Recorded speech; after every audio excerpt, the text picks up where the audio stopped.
가장 긴 시기입니다. 어제가 하지였습니다. 낮이 가장 긴 날이었죠. 오후 7시가 넘어도 여전히 밝기 때문에 요즘 가끔 시간의 흐름을 잊어버리기도 합니다. 그리고 이 길어진 낮, 다시 말하면 더 많아진 빛의 양으로 인해서 자연 속의 식물들은 왕성하게 성장합니다. 빛은 인간과 자연을 성장시키고 건강하게 하는 필수적인 요소입니다. 빛이 없는 세상을 살아간다는 것은 참으로 상상하기가 어렵습니다. 존 크라카우어라고 하는 등반가는 에베레스트 산을 등정하며 겪은 자기의 경험담을 우리에게 전해줍니다. 1996년 5월 10일 크라카우어는 산의 정상에 도달했는데 그는 잠시 동안만 정상에 머무를 수밖에 없었습니다. 그것은 산소가 부족해서 호흡이 곤란했고 또한 근육이 뭉치고 몸이 얼어오는 것을 느꼈기 때문입니다. 그는 3명의 동료와 함께 산을 급히 내려오기 시작을 했습니다. 구름이 그들을 스치고 지나갔고 또 얼마쯤 내려오자 번개가 치면서 눈보라가 몰아칩니다. 그들은 눈보라 속에서 방향을 잃기 시작했는데 다행히 눈바람이 거세지기 직전에 캠프 가까운 곳에 도달하고 있었습니다. 그런데 곧 어둠이 찾아왔고 거센 눈보라가 몰아쳐서 그들은 길을 잃어버리고 말았습니다. 너무 지쳐있고 또 어두워서 그저 날이 밝기를 기다릴 수밖에 없었습니다. 그래서 한 곳에 모여서 밤을 지새고 있었는데 날이 밝아 태양이 떠오르자 그들은 깜짝 놀랐습니다. 왜냐하면 그들이 밤을 보낸 곳은 다름 아닌 에베레스트 산 남쪽에 위치한 4,000피트, 12,000m쯤 되는 낭떠러지 가장자리에서 몇 걸음 안에 그들이 밤을 세웠던 것이죠. 만약 그 밤에 몇 발자국만 더 갔어도 그들은 절벽 밑으로 떨어지고 말았을 것입니다. 여러분, 그렇습니다.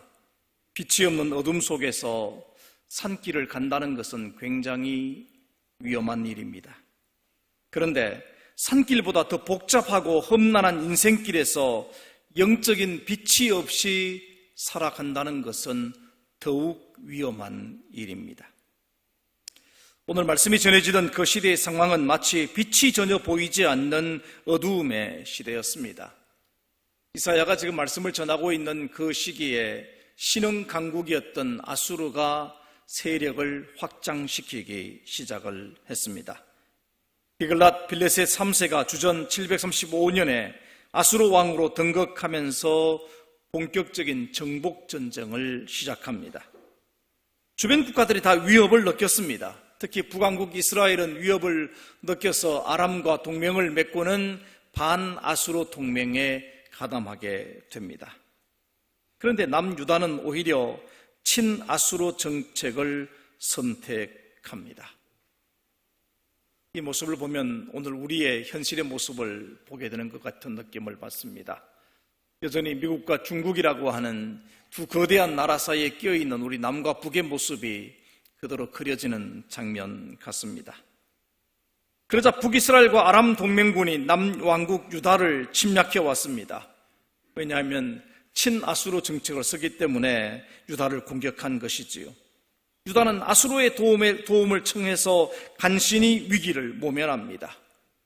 아수르는 더욱 강력해져서 급기야 아람을 정복하고 그리고는 주전 722년에 북왕국 이스라엘을 멸망시켜 버렸습니다. 이런 상황에서 새로운 나라가 또 등장하기 시작합니다. 그게 바로 바벨론입니다. 바벨론이 등장을 하고 남쪽에 있던 애굽이 힘을 키워서 옛날에 부흥했던 그 역사를 다시 한번 일으켜보겠노라고 전쟁을 일으킵니다. 이런 주변국의 변화 속에서 남왕국 유다는 어디로 가야 될지를 잘 몰랐습니다. 결국은 애굽과 손을 잡고 반아수르 동맹을 결성하게 되죠. 이것을 괘씸하게 여겼던 아수르의 사네립이 남왕국 유다를 침략해 오는 그런 역사가 있습니다. 바로 그것이 히스기야 시대에 이루어졌던 아수르의 침략 전쟁이었습니다. 한마디로 남유다는 갈 길을 잃고 방황하고 있었습니다. 아수르 편에 설 것인가, 아니면 애굽 편에 설 것인가, 아니면 독자적으로 한번 살아볼 것인가, 이런 고민 속에 있었습니다. 도대체 길이 어디인지 도무지 알 수가 없어서 심각하게 방황하고 있는 그때에 남유다를 향한 하나님의 말씀이 이사야를 통해서 선포되게 됩니다. 이게 오늘 본문 5절의 말씀입니다. 야곱 족속아, 오라, 우리가 여호와의 빛에 행하자라고 선포합니다. 여호와의 빛에 행하자. 다시 말하면 곧 강대국들의 눈치를 보지 말고 하나님의 백성답게 여호와 하나님을 의지하고 여호와께서 인도하시는 그 길을 따라가자, 이렇게 외치고 있는 것입니다. 이사야가 남유다를 향해 외쳤던 이 말씀은 곧 오늘 우리를 향한 하나님의 말씀이기도 합니다. 이사야가 선포한 여호와의 빛에 행하자라는 이 말씀을 통해서 오늘 우리에게 주시는 하나님의 음성을 듣고자 합니다. 첫 번째로, 여호와의 빛은 무엇입니까? 우리는 무엇보다 빛을 창조하신 분이 하나님이심을 기억해야 됩니다. 창세기 1장을 보면 하나님께서 빛을 창조하시기 전에 세상의 모습에 대해서 이렇게 말합니다. 혼돈과 공허와 흑암의 깊음 가운데 있었다. 그런데 하나님께서 빛을 창조하시자 세상에 빛이 비추이기 시작했습니다. 우리가 보는 이 빛은 태양으로부터 비추어진 빛입니다. 그래서 우리는 이것을 햇빛이라고 말합니다. 그리고 여호와의 빛은 하나님께로부터 우리에게 비추어진 빛입니다. 이 여호와의 빛이라는 말은 상징적이고 비유적인 표현입니다. 왜냐하면 하나님의 빛은 태양빛처럼 눈으로 직접 볼 수 있는 빛이 아니기 때문입니다. 그렇다면 여호와의 빛은 무엇입니까? 시편 43편 3절을 보면 주의 빛과 주의 진리를 보내시어 나를 인도하시고 주의 거룩한 산과 주께서 계시는 곳에 이르게 하소서라고 말합니다. 이 말씀에 따르면 주의 진리가, 주님의 말씀이 곧 주님께서 보내신 빛이라고 하는 것입니다. 시편 119편 105절에서도 주의 말씀은 내 발의 등이요 내 길의 빛이니이다 라고 말씀합니다. 그러므로 여호와께서 우리에게 허락하신 말씀이 곧 여호와의 빛입니다. 하나님은 시대를 따라서 우리 인생을 참길로 인도하시는 진리의 빛을 비추어 주셨습니다. 하나님께서 이스라엘 백성들을 출애굽한 다음에 광야로 이끄시면서 두 개의 빛을 주셨어요. 한 가지는 눈에 보이는 빛입니다. 그것은 구름 기둥과 불 기둥이었습니다. 그 눈에 보이는 빛을 통해서 그들의 광야길을 인도하셨습니다. 또 그리고 이스라엘 백성들로 하여금 바른 삶을 살아가고 영적으로 방황하지 않도록 하기 위해서 또 하나의 빛을 주셨습니다. 그것이 바로 십계명과 율법의 빛입니다. 그 이후에도 하나님은 시대를 따라서 선지자들을 통해서 말씀의 빛을 백성들에게 비추어 주셨습니다. 그것이 오늘 우리가 읽고 있는 구약 성경입니다. 그리고 때가 되어 하나님은 보다 더 직접적이고 강력하게 그 빛을 우리에게 비추셨습니다. 요한복음 1장 9절을 보면 참 빛, 그 세상에 와서 각 사람에게 비추는 빛이 있었나니 라고 말씀합니다. 여호와의 빛이 세상에 빛이었는데 그 빛이 각 사람에게, 각 사람의 심령에 비추었다는 것입니다. 그리고 그 빛이 바로 예수 그리스도라고 말씀하십니다.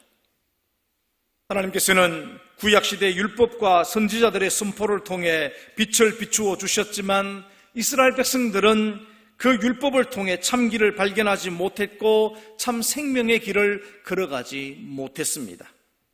그러므로 하나님께서는 참된 빛, 그 강력한 빛이신 예수 그리스도를 세상에 보내신 것입니다.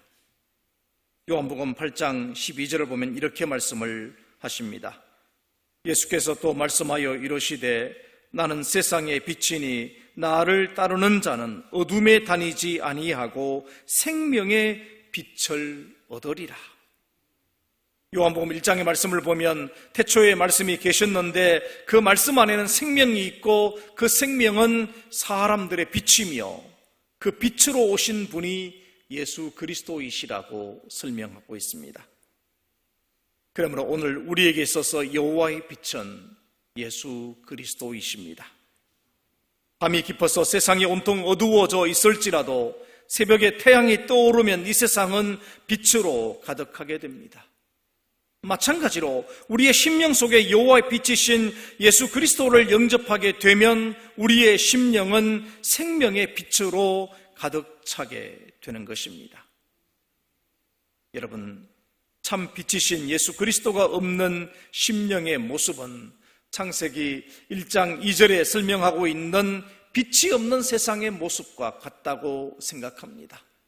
빛이 없는 세상, 혼돈과 공허와 흑암의 깊음이 있는 그 세상의 모습과 예수 그리스도가 없는 우리 심령의 모습은 똑같습니다. 예수 그리스도께서 우리 가운데 계시지 않을 때 우리의 심령은 혼돈 상태에 있는 것입니다. 여러분, 혼돈 상태라는 말은 황무지에 길이 없다는 뜻입니다. 밀림숲에 길이 없다는 뜻입니다. 그러니까 정돈되지 않는 무질서한 상태이고 솟구치는 욕망을 따라 뒤죽박죽으로 살아가는 것을 혼돈 상태라고 말합니다.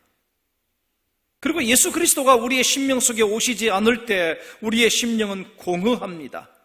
여러분, 공허하다는 말은 비어있다는 뜻 아닙니까? 채워지지 않는다는 것입니다. 좋은 집과 좋은 물건을 가졌다고 이 공허함이 채워지는 것은 아닙니다. 향락을 즐긴다고 해서 이 공허함이 채워지지는 않습니다. 권력이나 힘을 소유한다고 하더라도 여전히 공허합니다. 그래서 사람들은 우울합니다. 늘 새로운 것을 찾아 나서지만 여전히 우리의 심령 속의 공허함을 채우지 못합니다. 그러나 예수 그리스도의 빛이 우리 속에 있으면 우리의 심령은 채워지게 되는 것입니다. 또한 예수 그리스도의 빛이 우리 속에 있지 않다면 우리의 심령은 흑암 가운데 있게 됩니다. 히브리어로 흑암이라는 말은 호세크라는 말인데 이 말은 단순히 밝음에 반대되는 뜻을 의미하지 않습니다. 이 흑암이라는 말의 본질적인 의미는 악함을 의미하고 더 나아가서는 죽음을 뜻하는 말입니다. 그러니까 흑암 속에 있는 인간은 악을 행하게 되고 음란과 살인과 우상 숭배와 탐욕 속에서 벗어나지 못하게 되는 것입니다. 그러나 예수 그리스도의 빛이 우리 가운데 비추이면, 예수 그리스도가 우리의 심령 속에 들어오시면 이 모든 영적 어둠이 사라집니다.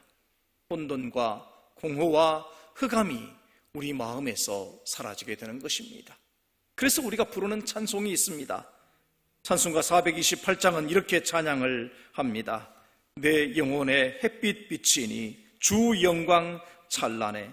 이 세상 어떤 빛보다 이 빛 더 빛나네. 주의 영광 빛난 그 빛 내게 비춰 주시옵소서. 그 밝은 얼굴 배울 때 나의 영혼 기쁘다. 예수 그리스도의 빛이 비춰와야 여러분 이 공허함과 흑암과 이 어둠의 세력을 벗어날 수 있게 되는 것입니다. 내 영혼에 여호와의 빛이 비추면 우리의 심령은 참된 기쁨으로 가득 차게 됩니다.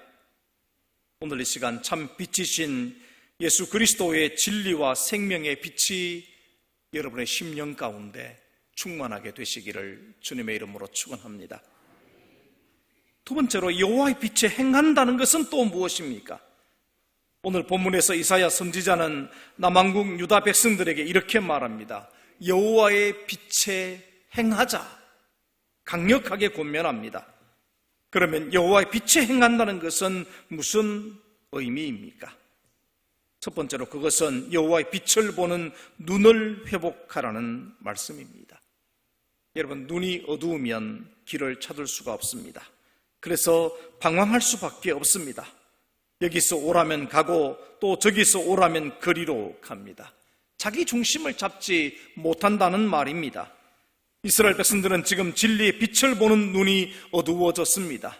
오늘 보면 6절을 보면 남왕국 유다에 동방풍속이 가득하며 그들이 블레셋 사람같이 점을 치며 라고 말합니다. 저 아수르가 강대국이니 아수르의 신을 따르는 것이 길인 줄 알고 아수르의 풍습을 따라갔다는 것입니다. 바벨론이 강해지니 메소포타미아 지방의 미신과 우상 숭배를 따라갔다는 이야기입니다. 혹시 가까이 있는 블레셋에 길이 있나 하여 그들의 술객처럼 점을 쳤습니다.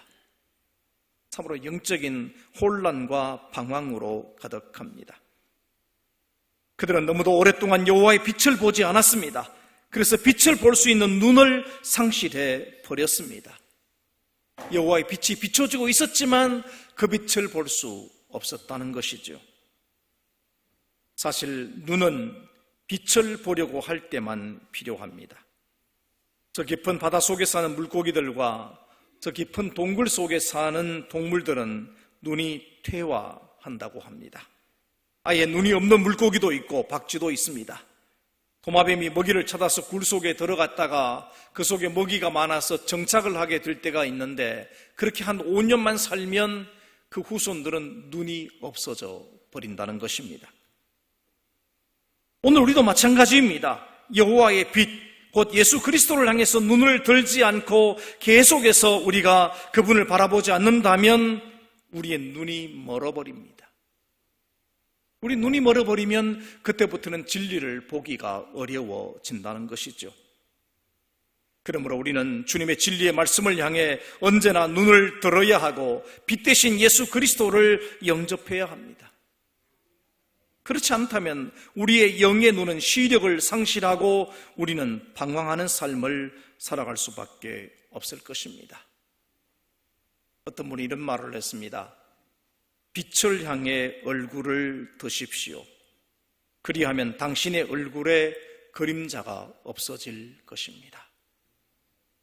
많은 분들이 얼굴에 수심이 가득한 그림자가 가득한 삶을 살아가는 것을 보게 되는데 그것은 빛을 향해서 얼굴을 들지 않았기 때문입니다. 그런데 이 놀라운 이야기를 누가 했는지 아십니까?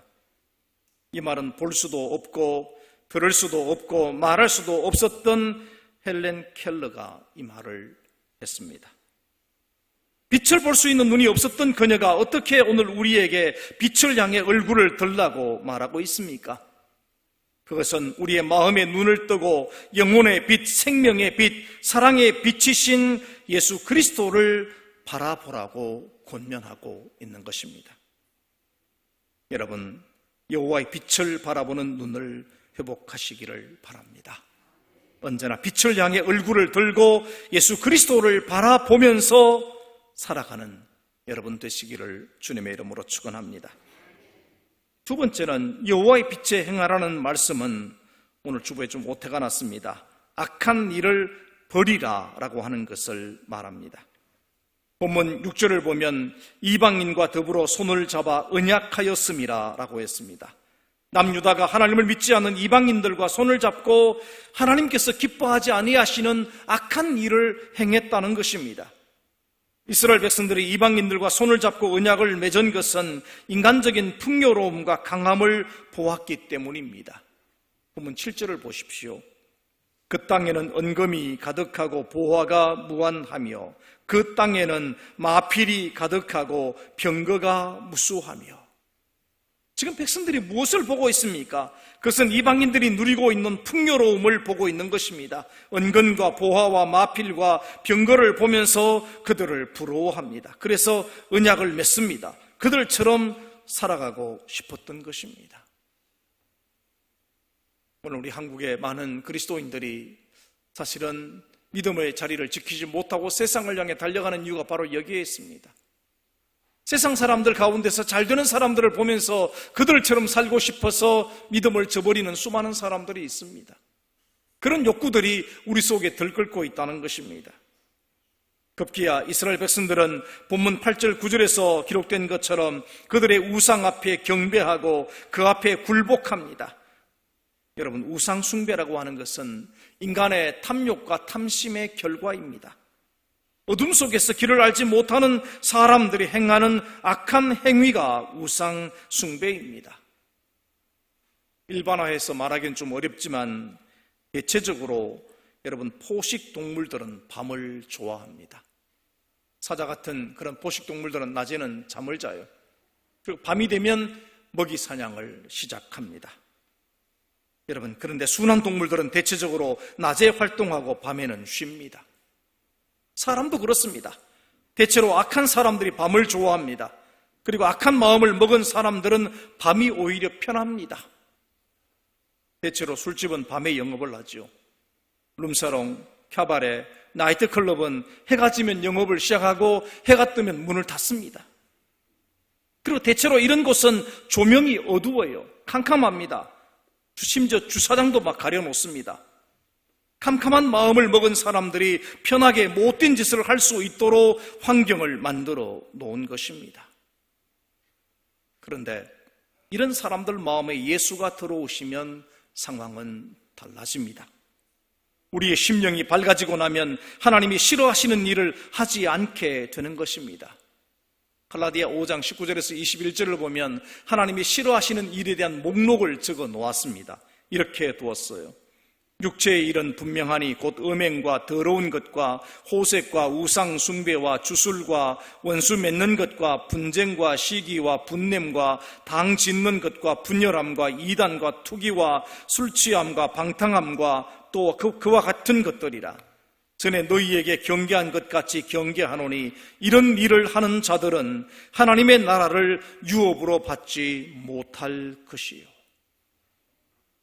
여러분, 여호와의 빛에 행하라는 말씀은 이 같은 악한 일들, 하나님의 나라의 유업을 받지 못하게 하는 모든 악한 일들을 버리라고 하는 것입니다. 그래야 우리가 여호와의 빛에 행하는 삶이 되는 것입니다. 세 번째로 여호와의 빛에 행하라는 말씀은 적극적으로 빛의 열매를 맺으라는 것입니다. 에베소서 5장 8절은 놀라운 말씀을 기록합니다. 너희가 전에는 어둠이더니 이제는 주 안에서 빛이라 빛의 자녀들처럼 행하라 말씀합니다. 여러분, 예수님을 알기 전에 우리의 심령은 어둠이었습니다. 그러니까 예수 그리스도를 안 이후에 우리의 심령은 빛이 된 것입니다. 주님이 우리 속에 오시면 우리도 빛이 됩니다. 그래서 예수님은 마태복음 5장 14절에서 이렇게 말씀을 하십니다. 너희는 세상의 빛이라. 여러분이 다 세상의 빛이 되어야 합니다. 출애굽기 34장 29절을 보면 시내산에 올라가서 하나님을 40일 동안 만났던 모세의 얼굴에 광채가 났다. 그렇게 성경은 말합니다. 상징적인 의미가 담겨져 있습니다. 하나님을 만난 자는 그 얼굴에 빛이 나야 합니다. 우리 심령의 빛이 충만해야 한다는 것이죠. 오늘 우리가 예수 그리스도를 영접하면 우리는 예수 그리스도의 빛을 비추는 빛이 됩니다. 그리고 그 빛을 세상에 비추는 삶을 살아야 합니다. 마태복음 5장 16절은 이렇게 말씀을 하십니다. 같이 한번 읽어봤으면 좋겠습니다.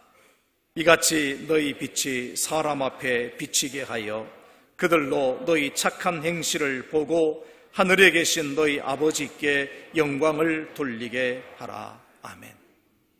여러분, 우리는 분명 발광체가 아닙니다. 빛을 내는 존재가 아닙니다. 그러나 여러분, 달빛은 어떻게 빛이 납니까? 달은 본래 빛이 없지만 태양의 빛을 받아서 그것을 우리에게 반사함으로 빛을 내는 것입니다. 우리 역시 마찬가지입니다. 우리는 빛이 없는 존재이지만 예수 그리스도의 빛을 받아서 그 빛을 세상을 향해서 반사해야 됩니다. 그 빛의 열매가 무엇입니까? 에베소서 5장 9절은 이렇게 말씀합니다. 빛의 열매는 모든 착함과 의로움과 진실함에 있는, 착함과 의로움과 진실함이라고 하는 그 열매를 맺고 우리가 살아가야 한다는 것이죠. 미국 초창기 정치 지도자였던 벤자민 프랭클린이 자기 주변 사람들의 뭔가 좀 좋은 일을 하고 싶은 생각이 들었습니다. 어떤 일을 할까 곰곰이 생각을 하다가 어느 날 자기 집 앞에 등을 올려놓은 등대를 만들고는 집안에서 쓰던 가장 아름다운 등 하나에 불을 붙여서 저녁마다 거기다가 걸어 두었습니다. 사람들이 이야기를 했습니다. 등은 집안에 두어서 사용하는 것이지 왜 밖에 두어서 낭비하느냐고 말합니다. 근데 며칠 시간이 지나면서 사람들의 생각이 바뀌기 시작을 했습니다. 왜냐하면 이 프랭클린 집 앞을 지나갈 때는 길을 가기가 편했습니다. 그리고 밤중에 어디가 방향이 잘 모르는데 그 빛을 보고 방향을 알게 되었기 때문이죠. 그래서 한 사람 두 사람 자기 집 앞에 등을 내걸기 시작을 했습니다. 그랬더니 온통 그 마을이 밝은 길이 되었다는 것입니다. 여러분, 이것이 오늘날 가로등의 기원이 되었습니다. 오늘날 세상은 어둡다고 말합니다. 그리고 나의 이 작은 빛이 세상을 위해서 무슨 도움이 되겠느냐고 말합니다. 여러분, 그러나 결코 그렇지 않습니다. 우리가 비출 수 있는 빛은 나의 빛이 아니라 여호와의 빛이요 예수 그리스도의 빛입니다. 그 빛은 생명을 살리는 빛입니다.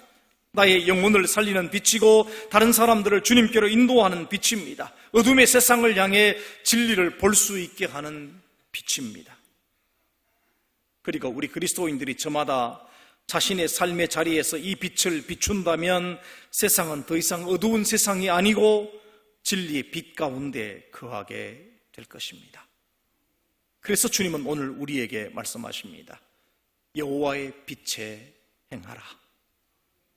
오늘 우리가 예수 그리스도를 영접할 때 하나님께서는 생명의 빛을 우리에게 주셨습니다. 이제 그 생명의 빛을 세상을 향해 밝히셔야 합니다. 그리고 빛의 자녀답게 빛을 비추는 삶을 우리는 살아가야 합니다. 어둠의 길과 어둠의 습관을 버리고 빛의 열매를 맺는 삶을 살아가십시다. 그리함으로 여호와의 빛에 행하는 거룩한 성도로 살아가는 우리 모두가 될 수 있기를 주님의 이름으로 축원합니다. 기도하겠습니다.